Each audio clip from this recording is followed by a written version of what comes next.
Hola, mi nombre es Cristina y mi equipo está conformado por Margarita, Valeria y Lilian y el día de hoy vamos a presentar nuestra actividad número 7 sobre la conformidad y la obediencia. ¿Qué es la conformidad? La conformidad es cuando las personas cambian sus creencias, posturas y comportamiento respecto a algo por la presión social. Esta presión social puede ser verdadera, pero también a veces las personas sienten la presión social cuando no está ahí. La conformidad puede ser mala y buena, dependiendo de la situación. Hay dos tipos de conformidad: aceptación, acatamiento. La aceptación es un tipo de conformidad que, al igual que la acción, la creencia coincide con esta. Pongamos un ejemplo. Una persona cuida su higiene bucal, lavándose los dientes porque sabe que, por lo contrario, la falta de higiene podrá traer graves consecuencias.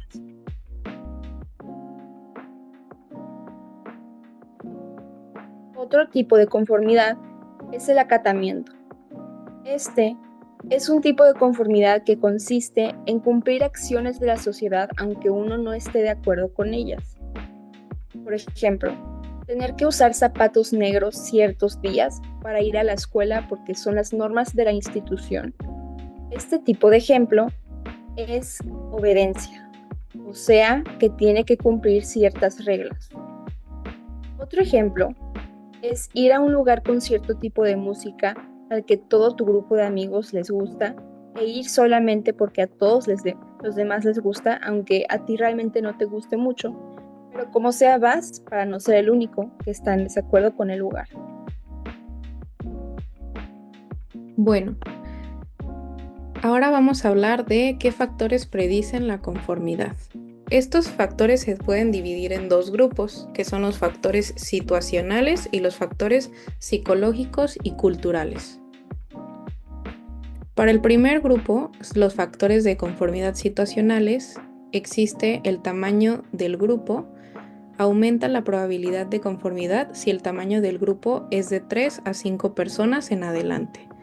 La unanimidad, cuando la mayoría de los miembros del grupo dan la misma respuesta. La cohesión grupal se refiere a que es más difícil contradecir al grupo si existe un sentido de pertenencia e identidad con el grupo. El estatus en el grupo, cuando se tiene una buena reputación en el grupo o se le percibe como un experto en el tema. Luego está la respuesta pública, quienes deben dar una opinión o respuesta de manera pública a los que pueden darla de manera privada. Compromisos previos con el grupo. Se refiere a cuando hay algún tipo de acuerdo o compromiso previamente discutido con el grupo. Luego están los factores de conformidad psicológicos y culturales, que es la influencia normativa, que es la tendencia a ser aceptado o a encajar con el grupo que le rodea. Influencia informativa es cuando la situación en que se encuentra pasando es ambigua o desconocida y se busca seguir lo que dicen las demás personas. Luego está la personalidad. Se refiere a que las personas con personalidades más amables o responsables pueden ceder más fácil a la conformidad. Luego la cultura. En sociedades que son más colectivistas, son más propensos a caer en la conformidad que las sociedades individualistas. Y por último, los roles sociales. La forma de comportarnos está influido por los roles sociales que tiene cada individuo.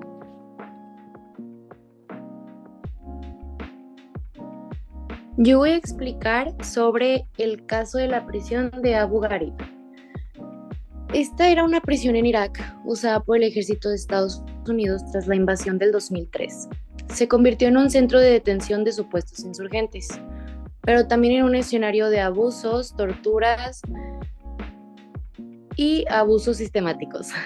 Los soldados involucrados en estos actos justificaron sus acciones diciendo que solo seguían órdenes, que formaban parte de su trabajo y que la presión del entorno los llevó a actuar de esta manera.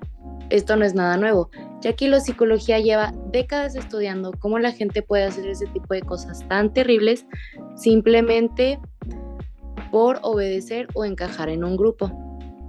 En el 2004, el mundo se horrorizó con unas fotos filtradas desde la prisión. Prisioneros humillados, encadenados, atacados por perros, obligados a posar desnudos en posiciones denigrantes. Lo más impactante es que los soldados estadounidenses en las fotos no parecían sentirse culpables, ya que estos sonreían y posaban, como si se vieran orgullosos. Pero ¿cómo llegaron a este punto? Pues está la respuesta en la obediencia y la conformidad. El experimento de Milgram en los años 60 demostró que personas comunes pueden causar dolor a otros solo porque una figura de autoridad se los ordena. Algo similar pasó en la prisión. Los soldados no eran sádicos desde el inicio, pero al recibir órdenes y estar rodeados de otros que hacían lo mismo, pues lo normalizaron. Además, la conformidad jugó un papel clave. Si todos de su entorno participaban en los abusos, ellos sentían que así debían de ser las cosas y no querían desafiar al grupo ni mucho menos a sus superiores. Este caso es una advertencia de lo que pasa cuando la obediencia se vuelve ciega y la moral se deja de lado. ¿Hasta dónde puede llegar una persona solo por seguir órdenes o encajar en un grupo? Pues no es cosa del pasado, pero es una lección para el presente y el futuro, ya que todos somos capaces de tomar decisiones y depende de nosotros cuestionar la autoridad cuando nos piden algo que va en contra de nuestros valores humanos.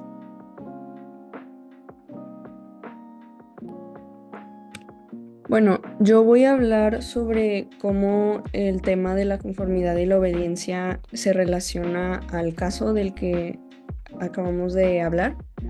Y para esto incluí los 3 conceptos de los que ya se hablaron anteriormente, que son obediencia, aceptación y acatamiento. Que bueno, como ya habían mencionado antes, la obediencia es actuar de acuerdo a una orden o a una instrucción directa. La aceptación es el actuar y creer lo que, o sea, actuar y creer que lo que uno está haciendo es correcto a causa de la presión social. Y luego el acatamiento es actuar de acuerdo a una orden o a una petición, pero al mismo tiempo no se está de acuerdo con las acciones, o sea que lo está haciendo nada más porque fue una orden, pero la persona no está de acuerdo con lo que está haciendo. Y bueno, como dentro del caso se observa la obediencia, pues obviamente las acciones que realizaron los soldados de tortura fue por presión de sus superiores o por amenazas, o también pudieron haberlo hecho por necesidad, porque tal vez algo malo les iba a pasar si no lo hacían, si no obedecían a las personas que les estaban diciendo que hicieran esto. En aceptación, pues bueno, estas torturas se llevaron a cabo durante un tiempo extendido, que durante ese tiempo es posible que los soldados pues poco a poco se hayan ido acostumbrando a hacer estas cosas tan inhumanas, y que eventualmente lo empezaran a ver como algo correcto porque ya se les había vuelto una costumbre. Algunas de las creencias que pudieron haber tenido a causa de esto fue que es su deber o que es necesario para la situación en la que estaban o que era lo mejor para ayudar a su país. Y luego en acatamiento, pues claro que se sabe que muchos de los soldados estaban de acuerdo con lo que estaban haciendo, pero también es posible que muchos no hayan estado de acuerdo y que lo hayan hecho de manera obligada o por sentirse presionados de que el ambiente en el que estaban todos lo estaban haciendo y estaba muy normalizado.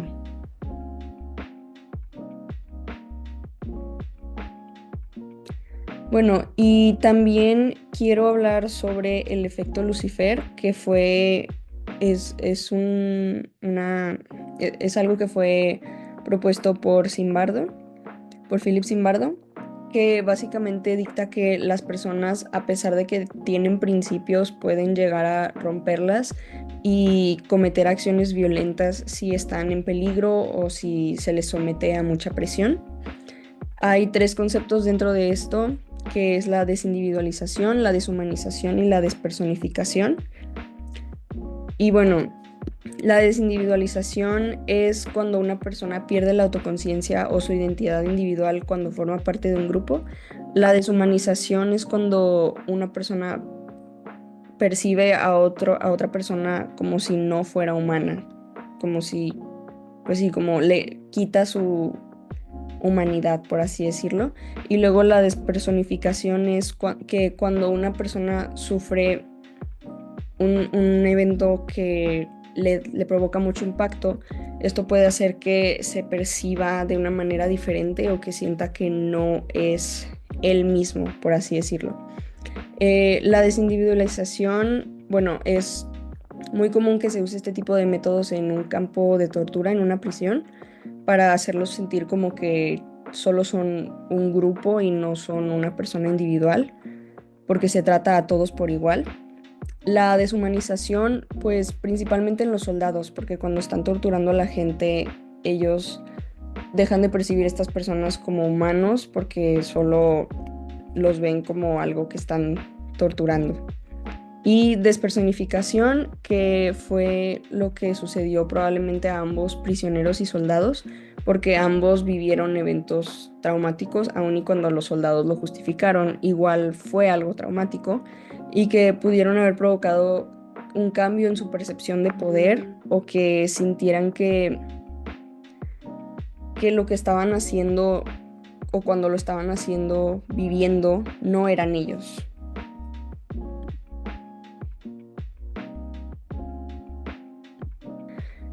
Y bueno, para concluir este caso en relación a la conformidad y la obediencia, bueno, este caso es un ejemplo de cómo la conformidad y la obediencia puede provocar eventos que tal vez no se tenía una intención de que fueran tan graves o tan deshumanizantes, como se podría decir. También nos muestra cómo el abuso del poder y la obediencia son dos cosas muy poderosas y muy manipulables que pueden llegar a ser peligrosas si no se regulan.